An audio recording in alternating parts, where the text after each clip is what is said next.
Sir, Gorkha सेना ने भारत के हिमालयन हिस्सों में अपना कब्जा कर लिया है, जिसमें उन्होंने उत्तराखंड, हिमाचल प्रदेश समेत सिक्किम तक के क्षेत्र को अपने अंदर ले लिया है। हम लोग मुगलों के साथ लड़ने में बिजी जो क्या हुए, तो इन्होंने हमारे पीठ पीछे इतने बड़े एरिया पर कब्जा कर लिया ताकि हमारा ट्रेड रुक जाए। अब तुम ब्रिटिश आर्मी को इन्फॉर्म करो कि हम अब गोरखाओं के विरुद्ध वॉर करेंगे और ये वॉर इतना खतरनाक होगा कि इसे हम एंग्लो नेपलीज वॉर कहेंगे। हमें संपूर्ण हिमालयन क्षेत्र को अपने कब्जे में करना है, क्योंकि अंग्रेजों को तिब्बत से भारी ट्रेड करना पड़ेगा। इसीलिए सारे हिमालय क्षेत्र को अभी से कब्जा लो। चंद राजा कमजोर हो गए हैं और आपस में ही झगड़ रहे हैं। इस समय अगर आप चंदों पर हमला करते हो तो सोचो पूरा कुमाऊं आपकी मुट्ठी में होगा। बस आप जल्दी से चंदों पे वॉर करो, फिर कुमाऊं के साथ साथ गढ़वाल भी लेना है आपको। जय महाकाली, आयो गोरखाली।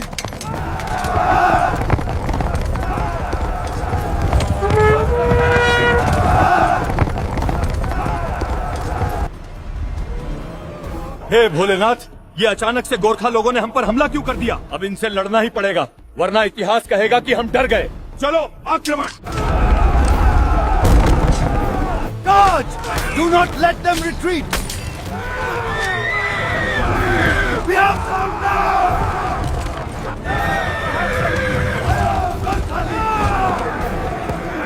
गोरखा लोग, तुम अवश्य जीतोगे, फिर मुझे कुमाऊं के प्रशासन में बड़ा पद मिलेगा।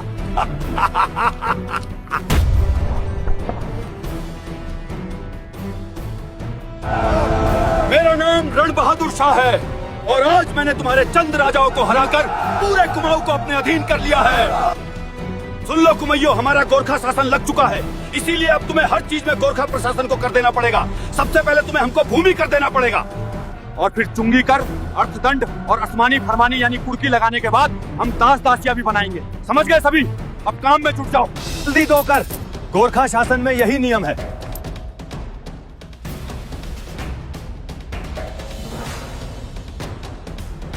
मैंने आखिरी चंद वंश के शासक महेंद्र चंद को गोरखाओं से परास्त कर दिया है। आखिर बामण बुद्धि जो हूँ। अभी आगे प्रद्युम्न शाह, बस तेरा नंबर आना बाकी है। एक बार तू गढ़वाल की सत्ता से हट जाए, फिर गोरखा शासन में मेरा बहुत बड़ा पद होगा।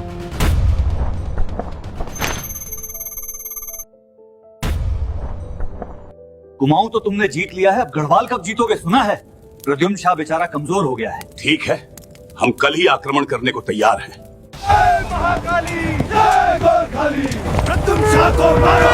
जय महाकाली, जय गोरखाली। प्रद्युम्न शाह, चीन के हस्तक्षेप की वजह से हमें वापस जाना है, इसलिए हम तुम्हारे साथ लंगूरगढ़ की संधि करते हैं। इस संधि में तुम्हें 3000 का वार्षिक कर देना पड़ेगा। 1794 से लेकर 1795 तक गढ़वाल में भयंकर अकाल भी आया, जिसे 51 बावनी के नाम से भी जाना जाता है। फिर 1803 में गढ़वाल में भयानक भूकंप भी आया, जिससे प्रद्युम्न शाह की सत्ता पर भी भारी नुकसान हुआ। गोरखाओं ने इसे अपना लाभ समझा और प्रद्युम्न शाह के खिलाफ खुड़बुड़ा पर युद्ध कर दिया। खुड़बुड़ा देहरादून की एक जगह का नाम था। जय महाकाली, जय गोरखाली। गोरखा जिंदाबाद, जिंदाबाद। आज ये किला हमारे अधीन आएगा। अफसोस प्रद्युम्न शाह इस युद्ध में वीरता से लड़े, लेकिन गोरखाओं के द्वारा वे मारे जाते हैं। सुन लो गढ़वालियों, जो शासन हमने कुमाऊं में किया है वैसा ही तुम्हारे साथ भी होगा। तुम्हें भी कुमैयों की तरह हर चीज पे कर देना होगा। हर चीज में कर देना का मतलब हर चीज में चाहे कुछ भी हो, समझ गए तुम? तुम्हारी पूरी जिंदगी कर देने में ही जाएगी। जल्दी दो कर, गोरखा शासन में यही नियम है। इस हर्षदेव जोशी का क्या करना है? ये तो यहाँ जमा बैठा हुआ है। भगाओ इसको यहाँ से। अगर ये नहीं गया तो मृत्यु दंड दे देना। तुम गोरखाओं ने हर्षदेव जोशी के साथ गद्दारी करी, लेकिन तुम भूल गए मैं बामण बुद्धि हूँ और इस अन्याय का बदला मैं अंग्रेजों के साथ मिलकर लूंगा। गोरखाओं, मेरे साथ अच्छा नहीं किया तुमने।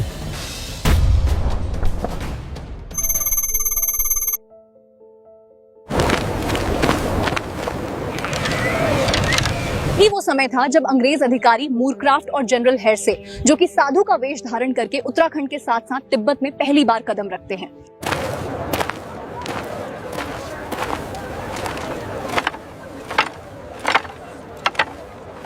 और उन्हें तिब्बत व्यापार के लिए इतना लाभकारी लगता है कि उस समय के तात्कालिक गवर्नर लॉर्ड हेस्टिंग्स से तिब्बत से व्यापार के लिए राजीनामा करते हैं। सर, हमने साधु वेश में तिब्बत और उत्तराखंड के कई इलाके देखे। वहाँ के लोग बड़े कुशल काश्तकार हैं, इसीलिए वहाँ से हम बहुत अच्छा व्यापार कर सकते हैं। दोस्तों, उस समय अंग्रेजों को गोरखा शासन की बिल्कुल भी भनक नहीं थी। ना ही वो जानते थे कि गोरखाओं का कुमाऊं और गढ़वाल में इतना अत्याचार फैल गया है। और नेपाल की एक सेना जिसका नाम गोरखा है, उसकी सीमा हमारे ब्रिटिश इंडिया से टकरा रही है और वो बार बार हमको चेतावनी दे रहे हैं। बताओ सर, क्या करें?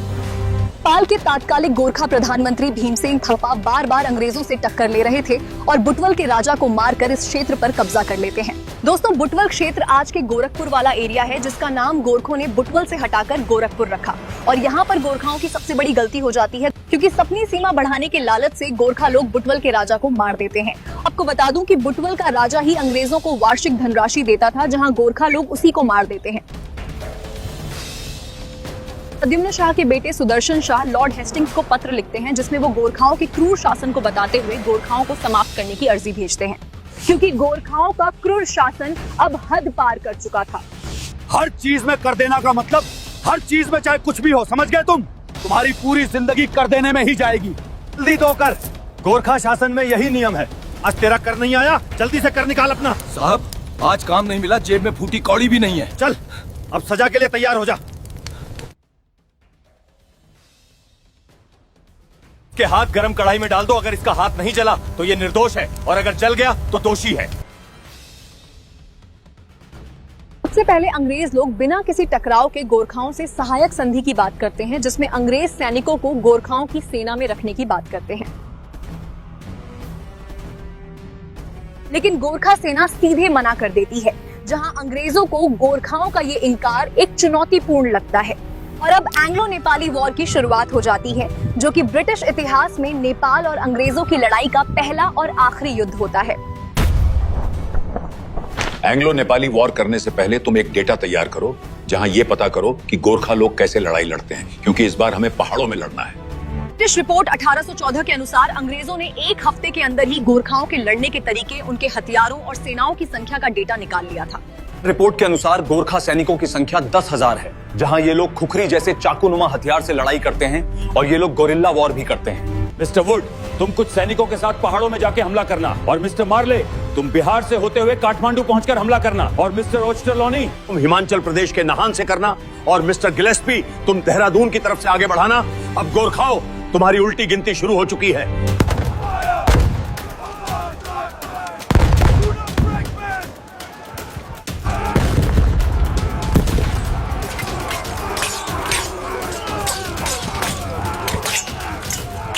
ये लोग पीछे नहीं हट रहे, इसीलिए अपनी गन चला दो। मिस्टर जोसेफ, तुम तोप को स्टार्ट कर दो।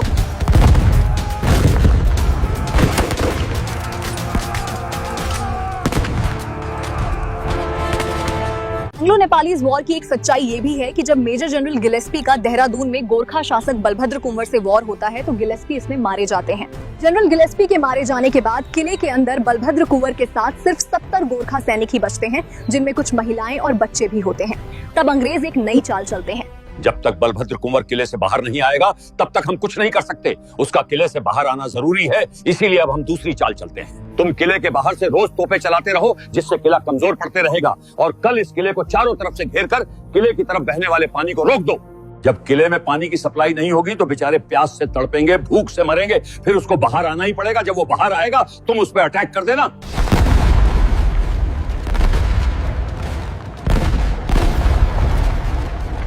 Master, you there? Get those stones into the current now. We must finish before sundown. ये वीडियो आपने यहाँ तक देख ली है, तो इस वीडियो को लाइक जरूर कर लेना और नैनीताल मेनिया पेज को फॉलो एंड सब्सक्राइब जरूर कर लेना।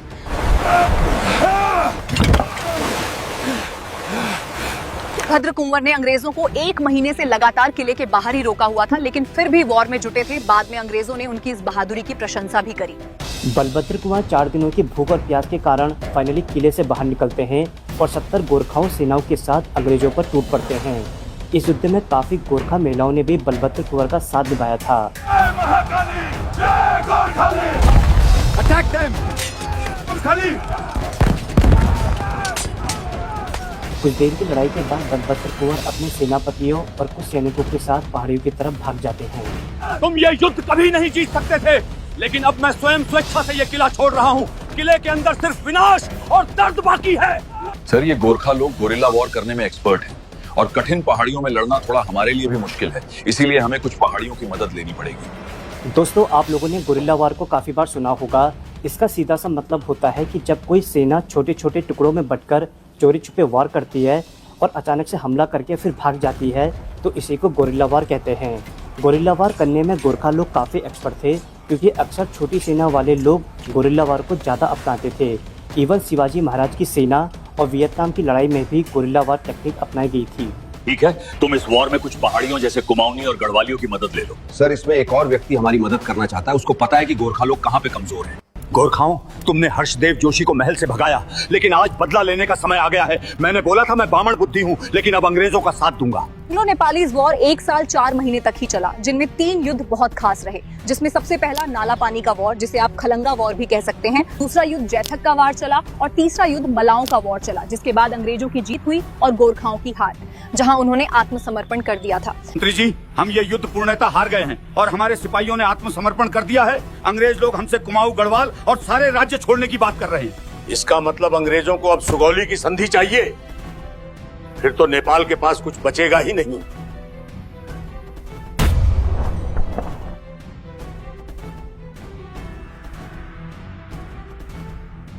आज हम तुमसे सुगौली की संधि कर रहे हैं। इस संधि के तहत कुमाऊं, गढ़वाल, सिक्किम और हिमाचल प्रदेश के नीचे का हिस्सा अब ब्रिटिश सरकार का होगा। इसके अलावा काली नदी के पार वाला हिस्सा नेपाल का होगा और पश्चिम का एरिया ब्रिटिश भारत का होगा। आज से यही काली नदी भारत और नेपाल की सीमा होगी। मैं Rajguru Gajraj Mishra, British East India Company की ओर से लेफ्टिनेंट कर्नल पेरिस ब्रैडशॉ के द्वारा दी हुई सुगौली संधि की शर्तों पर हस्ताक्षर करता हूँ।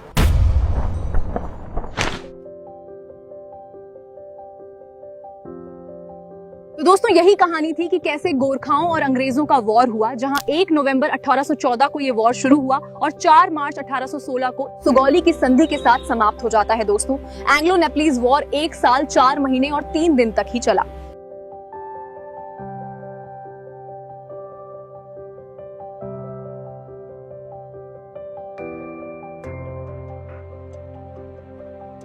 दोस्तों, ये वीडियो अगर आप YouTube में देख रहे हैं तो नैनीताल मेनिया YouTube चैनल को सब्सक्राइब कर लीजिए, और यदि आप इस वीडियो को Facebook में देख रहे हैं तो नैनीताल मेनिया पेज को फॉलो जरूर करें, ताकि आगे आने वाली ऐसी ही ऐतिहासिक वीडियोस से आप निरंतर अपडेटेड रहेंगे। Thank you.